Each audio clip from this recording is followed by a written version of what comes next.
जय हिंद दोस्तों, स्वागत है आपका हमारे YouTube चैनल CGPSC मितान में। आज हम इस वीडियो में देखने वाले हैं छत्तीसगढ़ हॉस्टल वार्डन या छात्रावास अधीक्षक का जो पेपर हुआ था उसमें गणित के प्रश्न जो पूछे गए थे उनका डिटेल सॉल्यूशन हम इस वीडियो में देखने वाले हैं। ठीक है, तो चलिए शुरू करते हैं। उससे पहले दोस्तों, अगर आपको गणित में कमजोरी महसूस होता है, ठीक है, जिससे आपको गणित नहीं बनता है या गणित के सवाल से डर लगता है, तो हम YouTube के माध्यम से मैथ्स का बिल्कुल फ्री क्लास लाने वाले हैं दोस्तों। ठीक है, जिसमें बिल्कुल बेसिक से मैथ सिखाया जाएगा, जिसके लिए आपको कोई भी चार्ज नहीं देना पड़ेगा, बिल्कुल फ्री होगा ये YouTube पर। ठीक है, उसके लिए आपको क्या करना है, अगर आपको मैथ्स का क्लास ही अगर आप चाहते हैं कि मैथ्स का क्लास हम लाएं, तो आपको बस कमेंट करना होगा। ठीक है, इस चैनल पे इस वीडियो के माध्यम से कमेंट करना होगा। अगर 100 से ज्यादा कमेंट होते हैं, ठीक है, तो हम मैथ्स की क्लास जरूर लेकर के आएंगे। आपको कमेंट क्या करना है, आपको बस मैथ्स लिख करके कमेंट करना है। ठीक है, मैथ्स लिखिएगा, हम समझ जाएंगे कि आपको मैथ्स का क्लासेस चाहिए। ठीक है, तो चलिए शुरू करते हैं। पहला सवाल जो यहाँ पर आया हुआ है वो क्या था, यहाँ पे हम सेट डी का देख रहे हैं। ठीक है, आप दूसरे सेट आपको मिला था तो आप देख लीजिएगा कौन से नंबर पे ये सवाल है, क्योंकि सवाल तो सेम होंगे, बस सवाल का क्रम जो है दूसरा होगा। 5 अंकों की सबसे छोटी संख्या जिसे 3, 4, 5 और 6 से विभाजित करने पर प्रत्येक स्थिति में शेष फल जो है वो 2 प्राप्त होता है। ठीक है, तो पहले हम देखते हैं कि 5 अंकों की सबसे छोटी संख्या होती क्या है। तो 5 अंकों की सबसे छोटी संख्या होती है ये 1 के बाद में 4 जीरो, ये होती है 5 अंकों की सबसे छोटी संख्या। ठीक है, अब क्या बोल रहा है, 3, 4, 5 और 6 से विभाजित करने पर प्रत्येक स्थिति में शेष फल 2 आता है। तो 3, 4, 5 और 6 का एलसीएम निकाल लेते हैं। ठीक है, 3, 4, 5 और 6 का जब हम एलसीएम या लघुत्तम समापवर्त निकालेंगे तो ये कितना आता है, ये आता है 60। ठीक है, आप क्या करेंगे, जो ये 5 अंकों की सबसे छोटी संख्या है उसको हम 60 से डिवाइड कर देंगे। जब 60 से डिवाइड करेंगे तो ये एक बार में जाएगा पहले। ठीक है, यहाँ पर आ जाएगा 60। अब 100 में जब 60 घटेगा तो यहाँ पर आ जाएगा 40। अब ऊपर से एक जीरो उतारेंगे तो ये हो जाएगा 400। फिर ये जाएगा 6 बार, 60 छक्का हो जाएगा दोस्तों 360। अब इसको जब घटाएंगे तो क्या हो जाएगा, ये फिर 40 हो जाएगा। अब वहां पे जो एक और जीरो बचा है उसको हम नीचे ले आएंगे तो ये हो जाएगा 400। अब 60 फिर 6 बार जाएगा तो फिर ये हो जाएगा 360।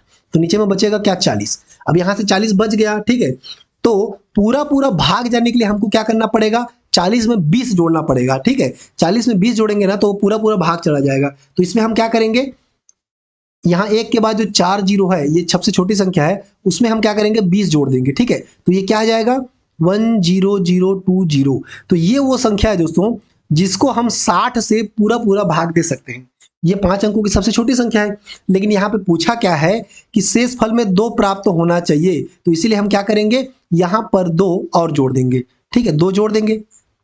ये तो जो है संख्या है वो पूरा पूरा भाग चला जाएगा, लेकिन 2 बचने के लिए हम क्या करेंगे, 2 जोड़ देंगे। तो ये क्या हो जाएगा, 22001। अर्थात ये क्या हो जाएगा, इस प्रकार से 10,022, यही हमारा क्या हो जाएगा, राइट आंसर हो जाएगा। देख लीजिए कौन से में ऑप्शन में है, तो ये ऑप्शन नंबर सी में इसका सही जवाब हो जाएगा। ठीक है, ज्यादा कठिन नहीं है।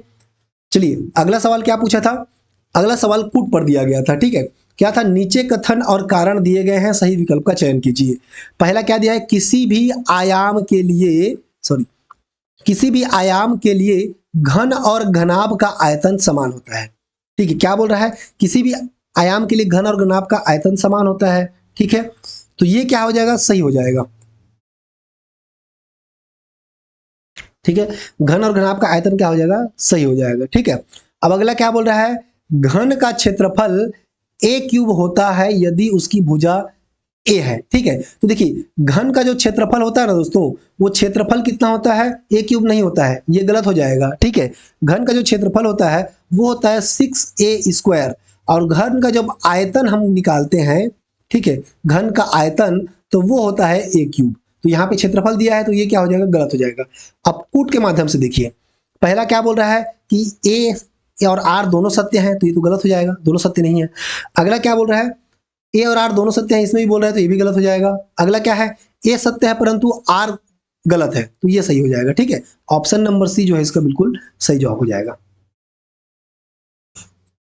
अगला सवाल देखिए, एक चुनाव में एक प्रत्याशी को 65% मत प्राप्त हुए एवं वह 3645 मतों से जीता, तब कुल कितना मतदान हुआ यदि वहां 2 प्रत्याशी थे। तो मान लीजिए वहां पे 2 प्रत्याशी कौन कौन से थे, एक प्रत्याशी था ए और दूसरा प्रत्याशी था बी। ठीक है, जो प्रत्याशी ए था उसको कितना प्राप्त हुआ है, 65% मत प्राप्त हुआ है, यहाँ पे दिया हुआ है। ठीक है, तो जब इसको 65% प्राप्त हुआ है और 2 ही प्रत्याशी थे, तो दूसरे को कितना होगा, 100 में 65 घटा देंगे तो ये हो जाएगा 35%। ठीक है, ए को मिला 65%, और बी को मिला 35%। ठीक, अब क्या बोल रहा है कि जो चुनाव जीता है वो 3645 मतों से जीता है। 3645 मतों से जीता का क्या मतलब है, बी से ए को 3645 वोट ज्यादा मिले हैं। ठीक है, तो 65% में जब 35% हम घटाएंगे, ठीक है, 65 में जब 35 घटाएंगे तो क्या बचेगा 30%, यानी कि यही जो 30% मत है उतने मतों से ये जीता है। ठीक है, तो ये 30% जो होगा वो किसके बराबर होगा दोस्तों, ये होगा 3645 के बराबर होगा। ठीक है, तो यहाँ पे 1% बराबर कितना होगा, तो ये 3645/30 के बराबर होगा। और उसी को अगर हम 100% निकालेंगे तो 100% होगा 3645/30 और मल्टीप्लाई में 100। ठीक है, इसको सॉल्व करेंगे तो हमारा आंसर आ जाएगा। अब चलिए कटा देते हैं। यहाँ क्या होगा, यहाँ एक जीरो से ये वाला जीरो कैंसिल आउट हो गया। ठीक है, अब यहाँ 3 एकम 3 कट गया, ये हो गया 3 एकम 3, 3 दूनी 6, यहाँ भी 3 एकम 3, यहाँ पे हासिल एक बचा, ये 15 हो गया, और 3 पंचे 15, यानी कि कितना आ गया 1215। ठीक है, क्या आ गया दोस्तों 1215 मल्टीप्लाइड बाई 10, यानी कि ये कितना हो गया, ये हो गया 12150। तो यही हमारा आंसर होगा कुल। ठीक है, कुल वोटर यहाँ पे इतने थे 12150। तो कौन सा आंसर सही हो जाएगा, यहाँ पर आंसर सही हो जाएगा ऑप्शन नंबर डी।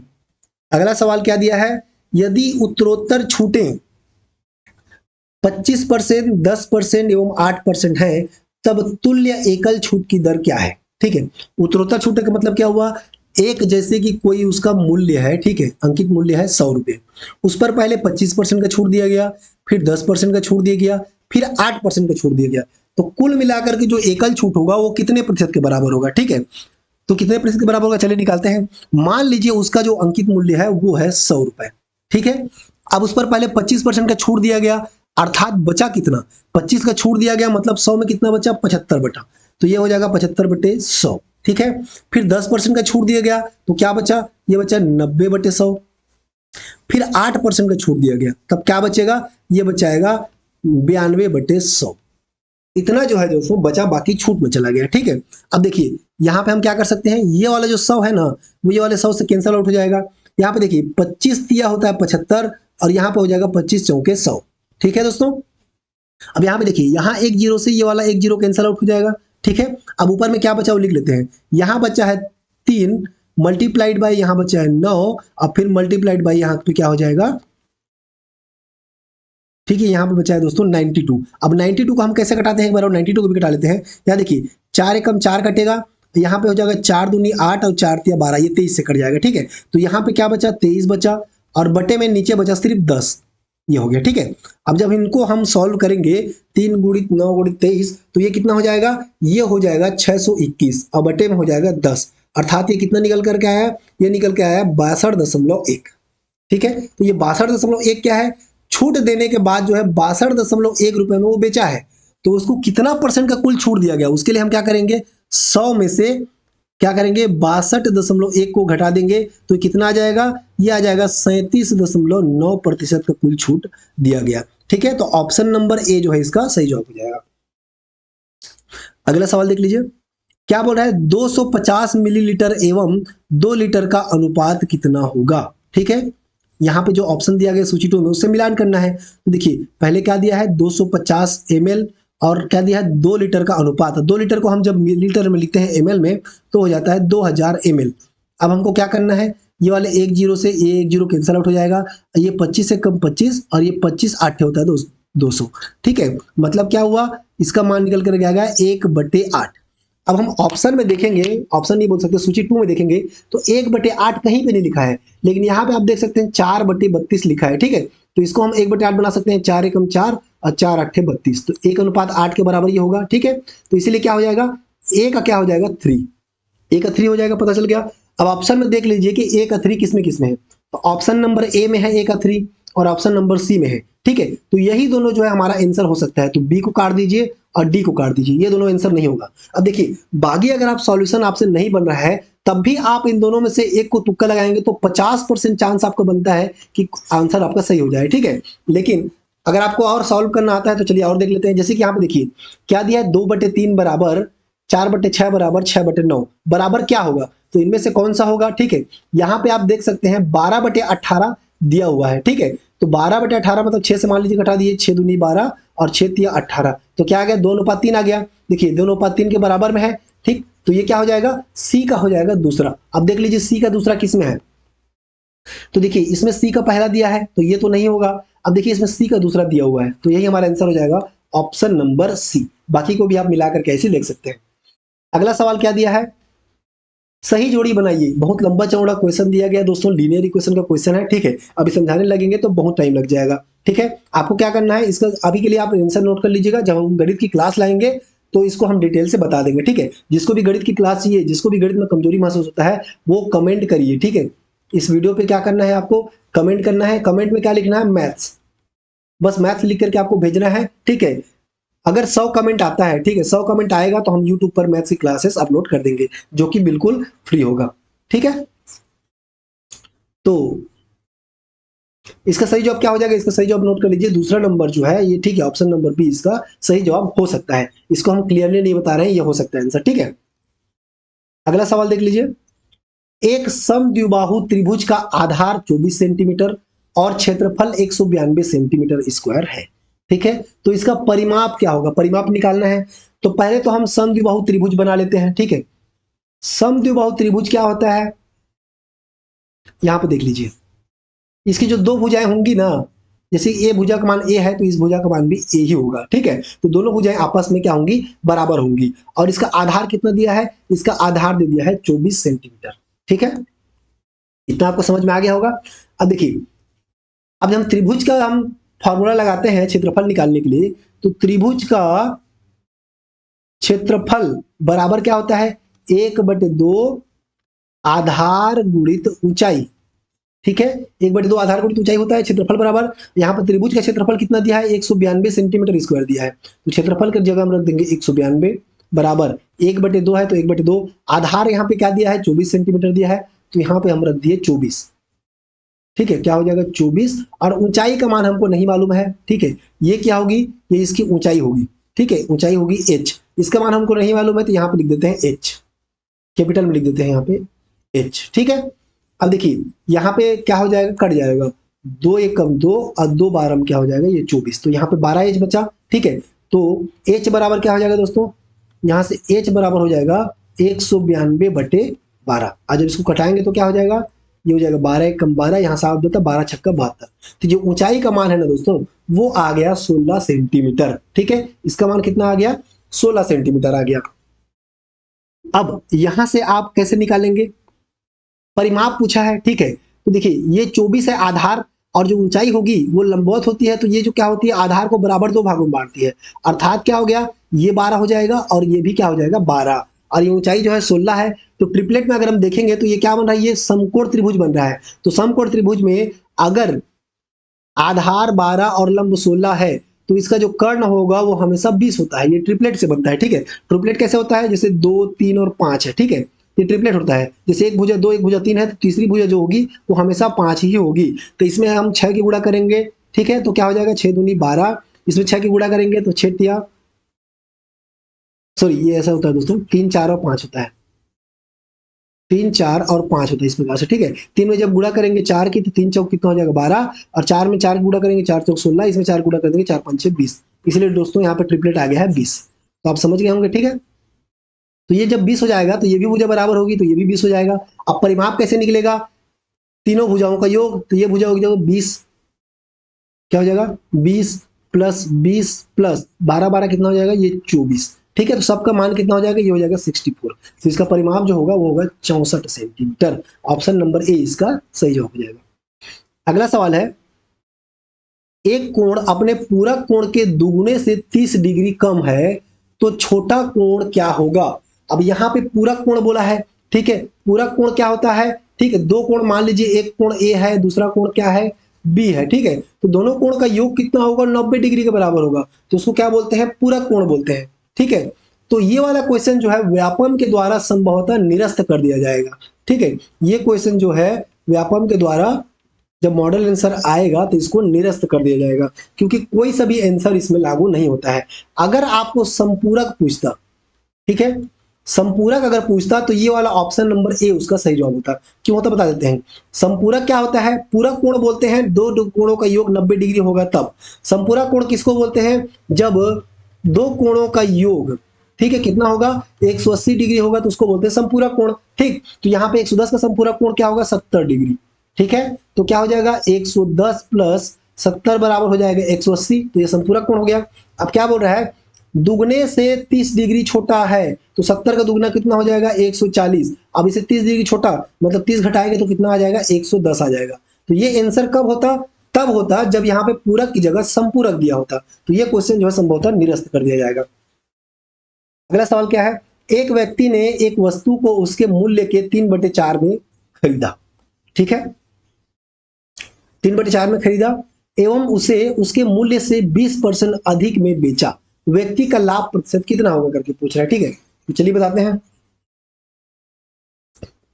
मान लीजिए उसका मूल्य जो है दोस्तों, ठीक है, उसका मूल्य कितना है, उसका मूल्य है 100 रुपए।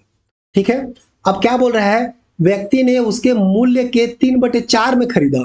ठीक है, खरीदा कितना में, कितना में खरीदा दोस्तों, उसका जो मूल्य है उसके 3/4 में, यानी कि 100 का 3/4 में उसको खरीदा, कितना हो जाएगा 4 एकम 4 और 4 25 100, 25 या 75, यानी कि कितना में, ये 75 में खरीदा। ठीक है, और बेचा कितने में,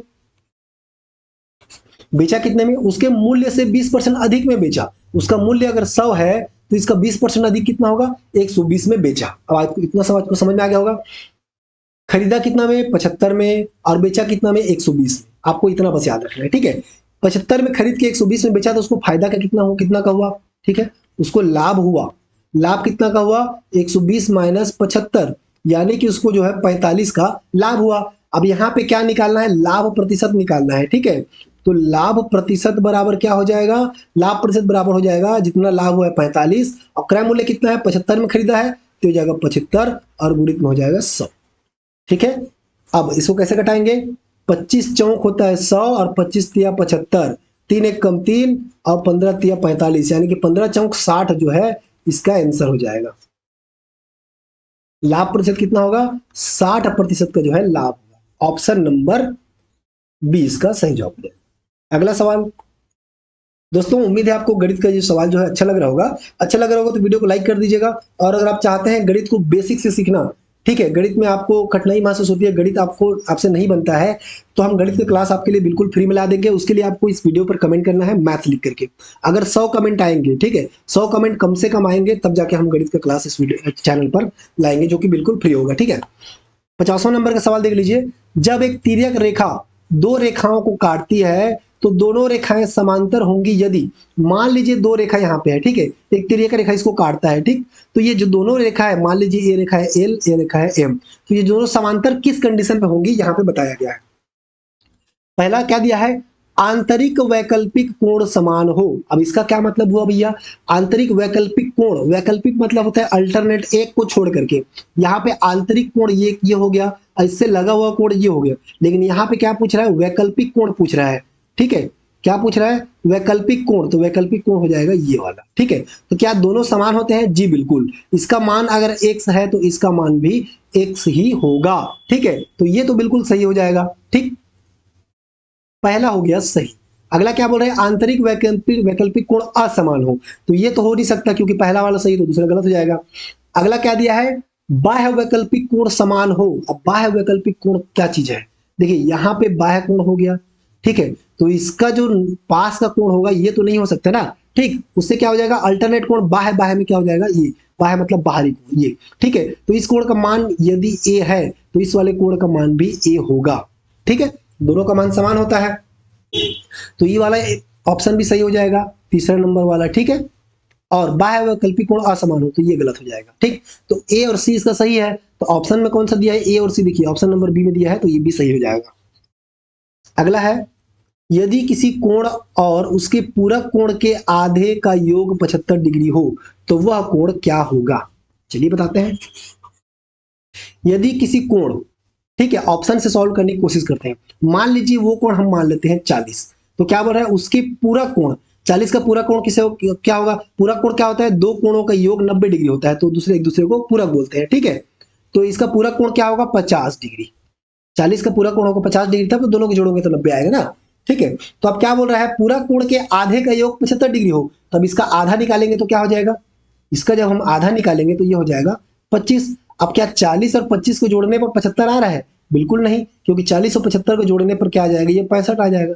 तो ये तो हमारा हो नहीं सकता, गलत हो गया। ठीक, अब दूसरा क्या है, 50 डिग्री को लेते हैं, तो 50 डिग्री का पूरा कोण क्या होगा, चलिए इसको कलर चेंज कर देते हैं। 50 डिग्री का पूरा कोण क्या होगा 40 डिग्री, क्योंकि दोनों को जोड़ेंगे जब तब 90 होगा। अब आगे क्या होगा, पूरा कोण के आधे का योग, इसका पहले आधे निकालेंगे तो ये आएगा 20। अब क्या हम 50, यहां से 50 और 20 को जोड़ेंगे तो क्या 75 आएगा, नहीं आएगा। दोनों को जोड़ने पर क्या आएगा, दोनों को जोड़ने पर आएगा 70 डिग्री। ठीक है, तो ये भी इसका सही जवाब नहीं होगा। अब अगला क्या दिया, देख लीजिए 60 डिग्री दिया हुआ है। ठीक है, 60 डिग्री दिया है ना,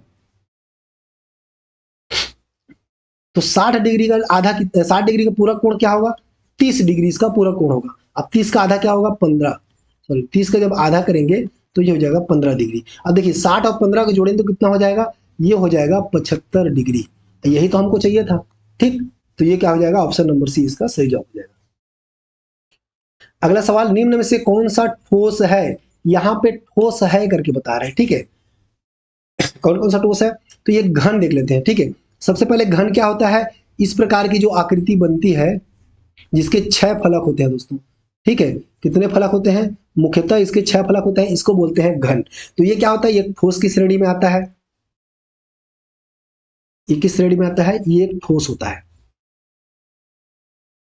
ठीक है, उसके बाद आता है बेलन। बेलन कैसे दिखता है, इस प्रकार की जो आकृति होती है।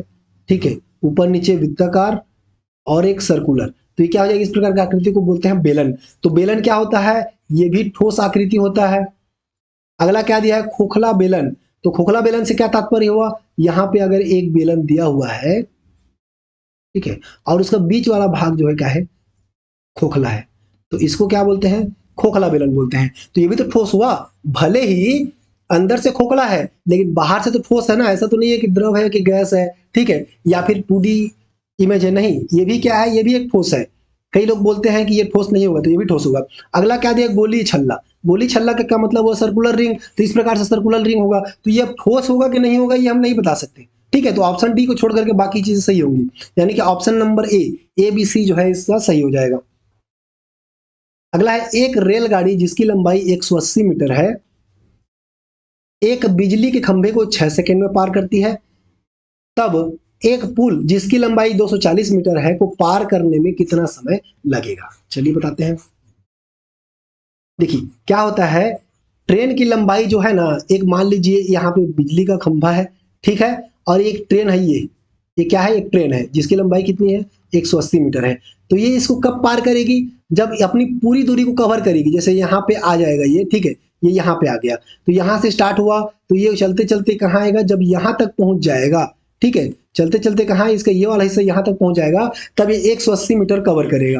तो 180 मीटर को कवर करने में कितना समय लेता है, देखिए 180 मीटर दूरी यहाँ पे है, दूरी 180 मीटर को कवर करने में समय कितना लगता है, इसको लगता है 6 सेकंड का समय लगता है। ठीक है, तो एक प्लेटफॉर्म, ठीक है, सॉरी पुल दिया हुआ है जिसकी लंबाई 240 मीटर है। अब देखिए मान लीजिए ये एक पुल है और ये एक रेलगाड़ी है, तो पार करने में कितना समय लगेगा, दूरी क्या हो जाएगी, दूरी बढ़ जाएगी, रेलगाड़ी की 180 और पुल की 240, तो दोनों को जोड़ देंगे। ठीक है, तब कुल दूरी निकलेगा, तो 180 प्लस 240 कितना हो जाएगा, ये हो जाएगा 420 मीटर। तो 420 मीटर को तय करने में कितना समय लगेगा, देखिए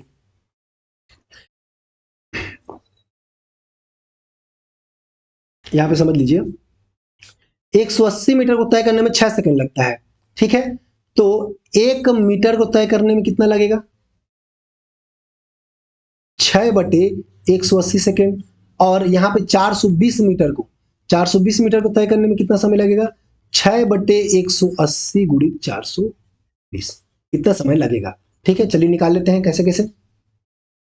यहां से घटा दीजिए, 6 कम 6, 6×3 = 18, 6 शून्य 30 आ गया। ठीक है, यहाँ 1 0 से 1 0 कट जाएगा, यहाँ 3 एकम 3 और 3 एकम 3, 3 चौक 12, यानी कि हो जाएगा 14। ठीक है, क्या निकल के आया, कुल मिलाकर के 14 सेकंड इसको लगेगा। ऑप्शन नंबर क्या है? ऑप्शन नंबर बी इसका सही जवाब। अगला सवाल, एक समांतर चतुर्भुज की दो आसन्न भुजाओं की लंबाइयां 8 सेंटीमीटर और 9 सेंटीमीटर है। इन भुजाओं के सिरों को जोड़ने वाली विकर्ण की लंबाई 13 सेंटीमीटर है, तो इसका क्षेत्रफल क्या होगा? चलिए पहले समांतर चतुर्भुज बना लेते हैं, फिर समझते हैं क्वेश्चन को। ठीक है, समांतर चतुर्भुज कैसा बनता है? इस प्रकार से। ठीक है, सॉरी थोड़ी तिरछा हो गया। इस प्रकार से समांतर चतुर्भुज बनता है जिसकी सभी भुजाएं क्या होती हैं? एक दूसरे से समांतर होती हैं, यानी कि आमने सामने की भुजाएं जो है समांतर होती हैं। अब यहाँ पे क्या दिया है कि एक भुजा का मान 8 सेंटीमीटर है, दूसरे का 9 सेंटीमीटर, और इनका जो विकर्ण होगा ना दोस्तों, इन विकर्ण की लंबाई दे दी है 13 सेंटीमीटर। ठीक है, तो देखिए इसको जब हम विकर्ण खींचते हैं तो दो बराबर त्रिभुजों में ये बढ़ता है। ठीक है, जैसे ये 8 है तो ये भी 8 हो जाएगा, और ये 9 है तो ये भी 9 हो जाएगा। ठीक है, और विकर्ण जो दोनों का कॉमन होगा, तो आप अगर खाली ये वाला, ठीक है, ये वाला त्रिभुज को देखें तो ये क्या है? एक विषम बाहु त्रिभुज है। ठीक है, और विषम बाहु त्रिभुज का क्षेत्रफल कैसे निकालते हैं? विषम बाहु त्रिभुज का जो क्षेत्रफल होता है ना दोस्तों, वो कैसे निकालते हैं? हीरो के फॉर्मूला से निकालते हैं। अब हीरो का फॉर्मूला क्या होता है? ये होता है एस, कोष्टक में एस माइनस ए, एस माइनस बी, ठीक है, और ये होता है एस माइनस सी। इस फॉर्मूले से निकालते हैं। अब ए क्या होगा? इसका ये वाला पहला भुजा होगा। ठीक है, ये वाला भुजा ए हो जाएगा, ये वाला भुजा क्या हो जाएगा? बी हो जाएगा, और ये वाला भुजा क्या हो जाएगा? सी हो जाएगा। उसी प्रकार से ये वाला भुजा ए, ये वाला बी, और ये वाला सी, इस प्रकार से होगा। ठीक है, तो चलिए एस कैसे होगा? ठीक है, तो एस निकालने के लिए क्या करते हैं? एस बराबर होता है त्रिभुज का परिमाप बटे 2। तो त्रिभुज का परिमाप कितना होगा? 8 प्लस 9 प्लस 13 बटे 2, ये इसका परिमाप हो जाएगा। ठीक है, तो क्या हो जाएगा? 13 और 9 कितना हो जाएगा? 22, और 8 30 बटे 2 यानी कि हो जाएगा 15। तो एस का मान कितना आ गया? 15 आ गया। अब चलिए यहाँ पे मान रख देते हैं। ठीक है, क्या हो जाएगा? एस का मान आ गया 15, अंडर रूट में यहाँ पे ले लीजिए 15। ठीक है, गुणित, अब एस माइनस ए, यानी कि 15 में जब 8 घटाएंगे तो बचेगा 7, गुणित 15 में जब 9 घटाएंगे तो बचेगा 6, गुणित क्या हो जाएगा? 15 में जब 13 घटाएंगे तो बचेगा 2। ठीक है, अब इसको हम और अच्छे से तोड़ लेते हैं। 15 को हम कैसे लिख सकते हैं? 3 गुणित 5 के रूप में लिख सकते हैं, गुणित 7, और 6 को कैसे लिख सकते हैं? 2 गुणित 3 के रूप में, और 2 का 2। ठीक है, अब देखिए यहां से क्या क्या बाहर आएगा? जो जोड़े जोड़े में होगा बाहर आ जाएगा। जैसे 3 और 3 का एक जोड़ा बनता है। ठीक है, तो ये क्या हो जाएगा? बाहर आ जाएगा 3। अब यहाँ पे 2 और 2 का एक जोड़ा बन रहा है, तो यहाँ पे 2 बाहर आ जाएगा। ठीक है, अब अंडर रूट में कोई जोड़ा नहीं बन रहा है, तो 5 और 7 अंदर में होंगे, यानी कि 5 7 35, यानी कि ये क्या हो जाएगा? 3 दूनी 6 वर्गमूल 35। क्या होगा दोस्तों? 6 वर्गमूल 35 जो हो गया, किसका हो गया? ये एक त्रिभुज का क्षेत्रफल हो गया। यहाँ पे 2 त्रिभुज है, तो 2 त्रिभुज का क्षेत्रफल कितना हो जाएगा? दोनों को इससे इसको 2 से मल्टीप्लाई कर देंगे तो क्या हो जाएगा? 12 वर्गमूल 35। ठीक है, तो ऑप्शन नंबर कौन सा है? ऑप्शन नंबर बी जो है इसका सही जवाब हो जाएगा। अगला सवाल क्या दिया है? एक व्यापारी ने एक घड़ी 540 रुपए में खरीदी एवं उस पर ऐसा मूल्य अंकित किया कि 15% छूट देने के पश्चात भी उसे 19% का लाभ हो, तो घड़ी का अंकित मूल्य क्या है? यहाँ पे घड़ी का हमको अंकित मूल्य निकालना है। ठीक है, तो मान लेते हैं हम घड़ी का अंकित मूल्य क्या है? x। घड़ी का अंकित मूल्य x है। अब उस पर कितना परसेंट का छूट दे रहा है? तो 15% का छूट दे रहा है। ठीक है, चलिए हम 15% का छूट दे देते हैं। 15 में जब 85 में 100 में 15 घटाएंगे तो 85 बचेगा ना, तो 15% का छूट दे दिया। अब क्या बोल रहा है कि उसको 540 रुपये में खरीदा था और 19% का लाभ हुआ, तो ये किसके बराबर हो जाएगा? यहाँ पे 540 में खरीदा है और 19% का लाभ हो रहा है, मतलब 119/100। जब लाभ होगा तो 100 में जोड़ देंगे, और हानि होगा या छूट देंगे तो ये हो जाएगा 100 में घटा देंगे। ठीक है, अब देखिए यहाँ पे 85/100 को उधर ले आएंगे तो इधर क्या बचेगा? x बराबर 85/100, उधर जाके 100/85 हो जाएगा। ठीक है, 540 गुणित 119/100, और यहाँ पे क्या हो जाएगा? 100/85। इतना आपको समझ में आ गया? अब देखिए बहुत सिंपल, यहां से ये 100 से 100 को कैंसिल आउट कर देंगे हम। ठीक है, इतना आपको समझ में आ गया? अब देखिए ये क्या होता है? 17 पंचे 85 और 17 साते होता है 119, ये भी कट गया। ठीक है, अब कौन सा कटा सकते हैं? ये 5 एकम 5, और ये क्या हो जाएगा? 5 एकम 5, 5 शून्य 0, 5 8 40, ये हो गया 108। तो x बराबर बचा क्या, ठीक है, x बराबर क्या बचा, ऊपर में बचा 108 मल्टीप्लाइड बाई 7, तो ये क्या हो जाएगा, ये हो जाएगा 756 रुपए जो होगा ये हमारा आंसर होगा, ऑप्शन नंबर डी। अगला सवाल है, तीन संख्याओं में से पहली संख्या दूसरी की 2 गुनी एवं तीसरी की 3 गुनी है, यदि उसका औसत 88 है तब प्रथम एवं तृतीय संख्या का अंतर क्या होगा। क्वेश्चन बहुत घुमा के पूछा है, ठीक है। अब देख लीजिए क्या है, पहली संख्या जो है दूसरी की 2 गुनी एवं तीसरी की 3 गुनी है, तो दोनों में कॉमन क्या है, पहली संख्या, ठीक। तो हम क्या मान लेते हैं, मान लीजिए यहां पे लिख लिए पहली संख्या, ठीक है, यहां पे लिख लिए हम पहली संख्या, यहां पे लिख लिए दूसरी संख्या और यहां पे लिख लिए हम तीसरी संख्या, ठीक। तो पहला क्या बोल रहा है, पहली संख्या जो है वो दूसरी की 2 गुनी है, मान लीजिए दूसरी संख्या 1 है तो पहली संख्या क्या हो जाएगी, 2 हो जाएगी, क्योंकि क्या बोल रहा है, पहली संख्या जो है वो दूसरी संख्या की 2 गुनी है, ठीक है। अब दूसरा क्या बोल रहा है अगला, और तीसरी की 3 गुनी है। अब तीसरा मान लीजिए 1 है तो पहला संख्या क्या हो जाएगा, 3 गुना हो जाएगा, इस प्रकार से बोल रहा है प्रश्न में, ठीक है। अब देखिए यहाँ पे खाली स्थान है तो 2 आकर के यहाँ पे क्या होगा, अपना स्थान ले लेगा, ये वाला जो 2 है ना यहाँ करके खाली स्थान को भर देगा, और यहाँ जो 3 है यहाँ पर क्या करके खाली स्थान को भर देगा, ठीक है। अब क्या होगा, गुणा कर दीजिए, 2 एक कम हो गया 2, 2 तिया 6, और 1 मिनट दोस्तों, यहाँ पे हो जाएगा 3 ना, क्योंकि 3 जो है आकर के इस स्थान को भर रहे थे, हो जाएगा 3, यहाँ पे क्या हो जाएगा 3 एकम 3। अब मान लेते हैं,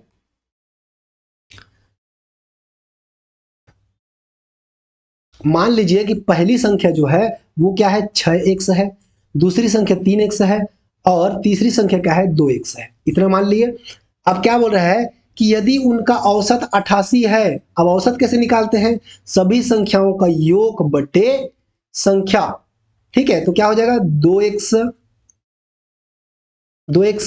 प्लस 6x प्लस 3x बटे क्या हो जाएगा 3, ये कितने के बराबर है बोल रहा है, ये 88 के बराबर है बोल रहा है, तो यहाँ पे हो जाएगा 88, इतना समझ में आ गया।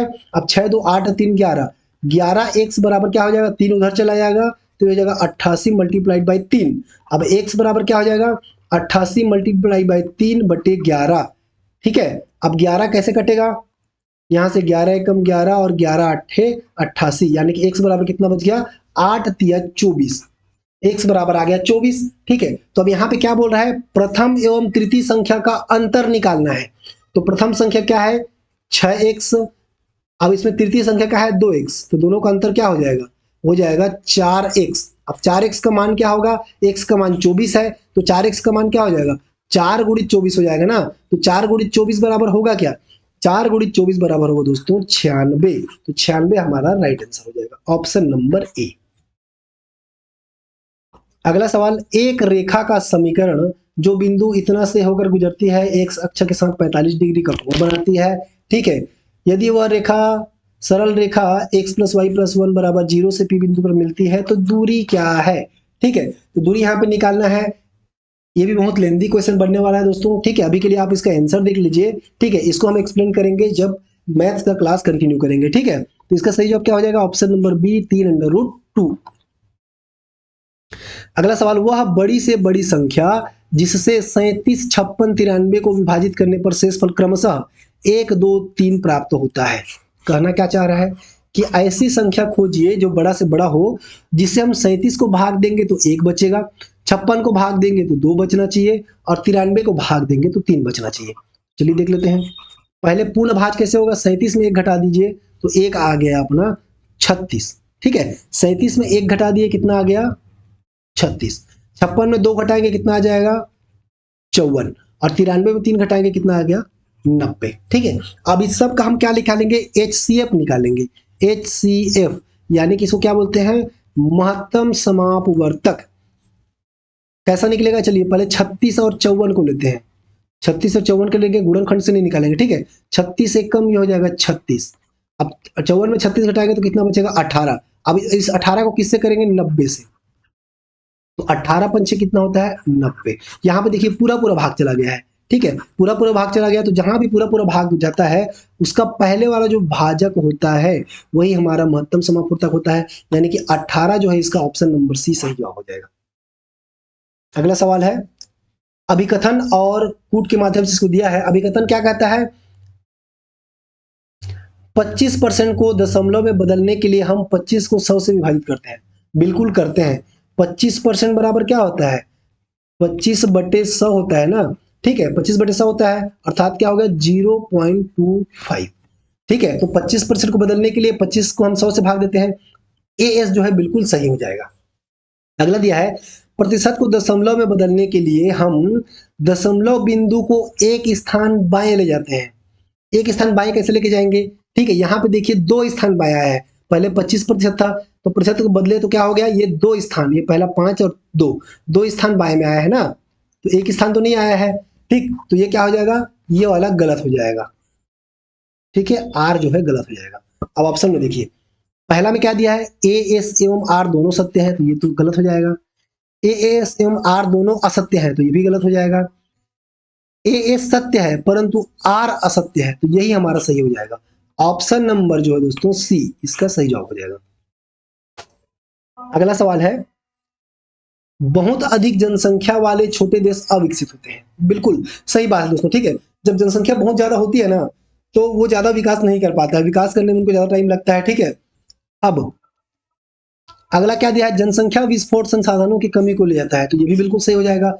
एक देश की जनसंख्या विस्फोट होती है, वो उसकी जनसंख्या अचानक से बहुत ज्यादा बढ़ते बढ़ते जाता है। ठीक है, बहुत ज्यादा बढ़ जाएगा तो क्या हो जाएगा, वहां पे खाद्यान्न की जरूरत पड़ेगी, रोटी कपड़ा की जरूरत पड़ेगा, ठीक है, अनाज की जरूरत पड़ेगा, तो क्या होता है, संसाधनों की कमी को ले जाता है। दोनों सही हो जाएगा। ठीक है, अब ऑप्शन ए क्या दिया है, ए एवं आर दोनों सत्य है, आर एस की सही व्याख्या करता है। ठीक है, तो ये इसका ऑप्शन नंबर ए ही सही हो जाएगा। ठीक है, अगला सवाल देख लीजिए, दिशा निर्देश दिया हुआ है, कथन ए एस और कारण सही विकल्प का चयन कीजिए। ए एस क्या दिया है, चतुर्भुज की क्रमागत भुजाओं का एक उभयनिष्ठ बिंदु होता है। कहना क्या चाहता है, पहले चतुर्भुज बना लेते हैं ना, ये चतुर्भुज है। ठीक है, अब क्रमागत भुजाओं का, क्रमागत का मतलब क्या हो गया, दो पास पास की भुजाओं का। ठीक है, एक उभयनिष्ठ बिंदु होता है, जैसे हम इस बिंदु की बात करें तो ये इस भुजा के लिए भी बिंदु है और इस भुजा के लिए भी बिंदु है, तो ये एक उभयनिष्ठ बिंदु हो गया, पहला सही। सॉरी, दूसरा क्या दिया है, चतुर्भुज की विपरीत भुजाओं के दो उभयनिष्ठ बिंदु होते हैं। अब देखिए, चतुर्भुज एक है, उसके दो भुजाएं, विपरीत भुजाएं कौन कौन सी, मान लीजिए एक ये भुजा है, ठीक है, मान लीजिए एक भुजा ये है और एक भुजा ये है। ठीक है, दोनों भुजाओं का क्या उभयनिष्ठ बिंदु है, इसका बिंदु ये होगा, इसका बिंदु ये होगा, दोनों में तो कोई कॉमन नहीं है। ठीक है, तो ये आर वाला गलत हो जाएगा, आर वाला गलत हो गया। अब ऑप्शन कौन सा सही होगा देख लीजिए, ए एस और आर दोनों सत्य है बोल रहा है, तो ए तो गलत हो जाएगा। ठीक है, ए एस और आर दोनों सत्य है, ये भी गलत हो जाएगा। ए सत्य है परंतु आर असत्य है, ठीक है, ये सही हो जाएगा, ऑप्शन नंबर सी। अगला सवाल देख लीजिए, अगला क्या कहता है, एक व्यक्ति ने 1500 रुपए साधारण ब्याज की दर पर एक निश्चित दर पर निवेश किए। ठीक है, 1500 रुपए साधारण ब्याज पर एक निश्चित दर से निवेश किया, 2000 रुपए जो है वो पहले जितना लगाया था 1500 में उससे 2% अधिक ब्याज दर पर निवेश किया 3 वर्षों के लिए, तो 3 वर्ष में कुल उसको 750 रुपए का ब्याज प्राप्त होता है। तो चलिए मान लेते हैं उसने ए बैंक पर 1500 रुपए का निवेश किया। ठीक है, ए बैंक पर कितना निवेश किया, 1500 रुपए का निवेश किया। ठीक है, कितने परसेंट ब्याज पर, मान लेते हैं 1% ब्याज पर, कितने समय के लिए, यहाँ पे दिया 3 वर्ष, तो 3 वर्ष के लिए, बटे में क्या हो जाएगा 100। ठीक है, प्लस मान लीजिए उसने दूसरे बैंक पर, एक बैंक है बी, दोनों पर कितना, दूसरे पर 2000 रुपए का इन्वेस्ट किया, कितने परसेंट ब्याज दर पर, पहले एक्स में किया था तो अब 2% अधिक में करेगा, तो क्या हो जाएगा एक्स प्लस 2% पर। ठीक है, कितने समय के लिए, समय 3 हो जाएगा, बटे क्या हो गया 100, और ये बराबर कितने का हो जाएगा, दोनों को मिला करके 750 रुपए का प्राप्त हुआ, तो हो जाएगा बराबर 750। इतना समझ में आ गया।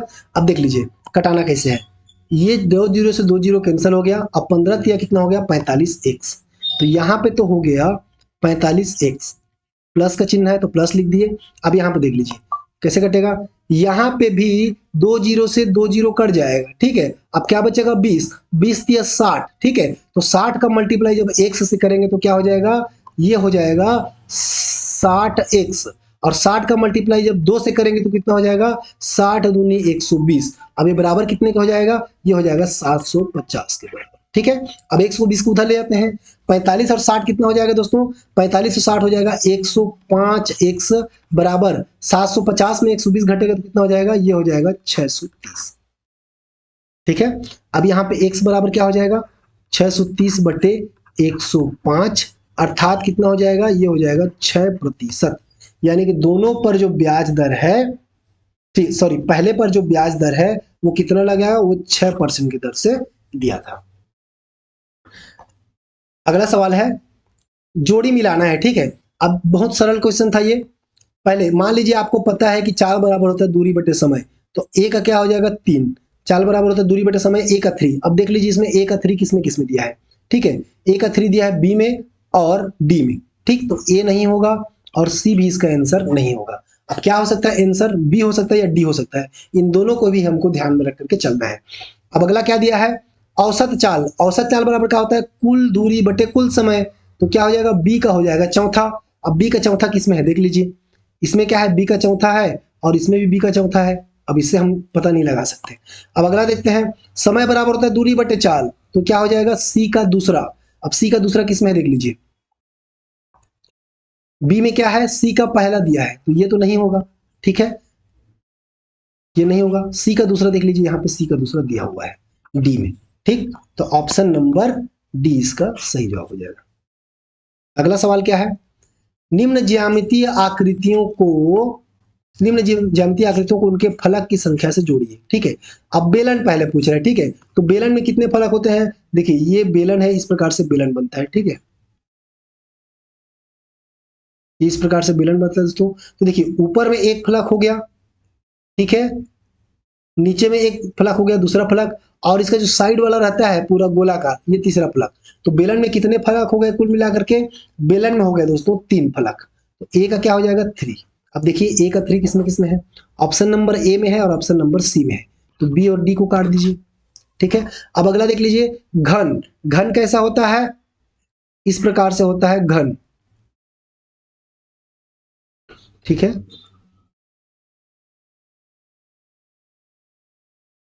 अब घन में कितने फलक होते हैं, देखिए यहाँ ऊपर वाला एक फलक, उसके जस्ट अपोजिट वाला दूसरा फलक, ये साइड वाला तीसरा फलक, तो इसके अपोजिट वाला यहाँ पे चौथा फलक, ये वाला पांचवा फलक, तो इसके अपोजिट वाला छठा फलक। तो कुल मिलाकर के घन में कितने फलक होते हैं, घन में होते हैं 6 फलक, यानी कि बी का 4। अब देख लीजिए बी का 4 किसमें, ए में भी है और बी में भी है, तो इससे हम आंसर का पता नहीं लगा सकते। अगला देखते हैं, शंकु। शंकु क्या होता है, इस प्रकार की जो आकृति बनती है उसको बोलते हैं शंकु, ठीक है। ये शंकु होता है, इसका एक फलक ये वाला हो गया और एक फलक कौन सा हो गया, ये पूरा जो सर्कुलर है वो दूसरा फलक। तो शंकु में कितने फलक हो गए दोस्तों, शंकु में 2 फलक और गोला में होंगे 1 फलक, ठीक है। अब देख लीजिए शंकु यानी कि 3 का 2, सॉरी सी का 2, सी का 2 किसमें है, इसमें है सी का 1, तो ये आंसर नहीं होगा। इसमें है सी का 2, तो ऑप्शन नंबर सी इसका सही जवाब है, ठीक है। और लास्ट सवाल क्या था दोस्तों, लास्ट सवाल है, यदि एक आयत के प्रत्येक आयाम को 100% बढ़ा दिया जाए तो इसके क्षेत्रफल में वृद्धि होगी। ऐसे क्वेश्चनों को आपको फॉर्मूला वगैरह नहीं लगाना है, सीधा सीधा जो है आपको क्या करना है, एक आयत बना लीजिए, ठीक है। क्या करना है आपको, एक आयत बना लेना है। यहाँ पे एक आयत बना ली है हम, ठीक है। अब मान लीजिए ये पहले इसका जो चौड़ाई था 5 और उसका जो लंबाई था वो था 20, तो इसका क्षेत्रफल कितना हो जाएगा 100, ठीक है। मीटर में है तो 100 मीटर स्क्वायर, ठीक है, जो भी यूनिट होगा 100 हो जाएगा क्षेत्रफल, ठीक है। अब क्या बोल रहा है, इसके आयाम को 100% बढ़ा दिया गया है। आयाम मतलब क्या होगा, लंबाई चौड़ाई दोनों को 100% बढ़ा दिया गया है, ठीक है। तो 100% का मतलब क्या होगा, 20 से ये हो गया 40 और ये 5 से हो गया 10, ठीक है। अब इसका क्षेत्रफल कितना हो जाएगा, 40 गुणित 10 यानी कि 400 हो जाएगा, ठीक। तो प्रतिशत वृद्धि पूछ रहा है, ठीक है। पहले क्या था 100% था, अब कितना हो गया है, अब हो गया है 400%। तो दोनों में वृद्धि कितना का हुआ है, वृद्धि हो गया है 400 माइनस 100 यानी कि 300% का वृद्धि हुआ है, ठीक है। ऑप्शन नंबर सी सही हो जाएगा। अब यहाँ पे 400 आ रहा है तो ऑप्शन डी को टिक मत कर दीजिएगा। क्यों? क्योंकि कितना वृद्धि होगा पूछ रहा है, ठीक है, इसीलिए हो जाएगा 300% का वृद्धि होगा। दोस्तों उम्मीद है आपको वीडियो अच्छा लगा होगा। वीडियो अच्छा लगा होगा तो वीडियो को लाइक कर दीजिएगा, चैनल पर नए हैं तो चैनल को सब्सक्राइब कर दीजिएगा। और अगर आप चाहते हैं कि हम गणित का रेगुलर क्लासेस लाएं, बिल्कुल बेसिक से गणित आपको पता है, तो आपको कमेंट करना है मात्र मैथ्स लिख करके। यूट्यूब पर फ्री क्लासेस मिलेंगी जिसका कोई भी चार्ज आपसे नहीं लिया जाएगा, ठीक है। 100 कमेंट कम से कम हो गए तो हम वीडियो को क्लासेस लेके आएंगे। जितना जल्दी 100 कमेंट होगा उतना जल्दी गणित की क्लास लेकर के आएंगे, ठीक है। वीडियो को अंत तक देखने के लिए आपका धन्यवाद। मिलते हैं अगले वीडियो में, तब तक के लिए जय हिंद।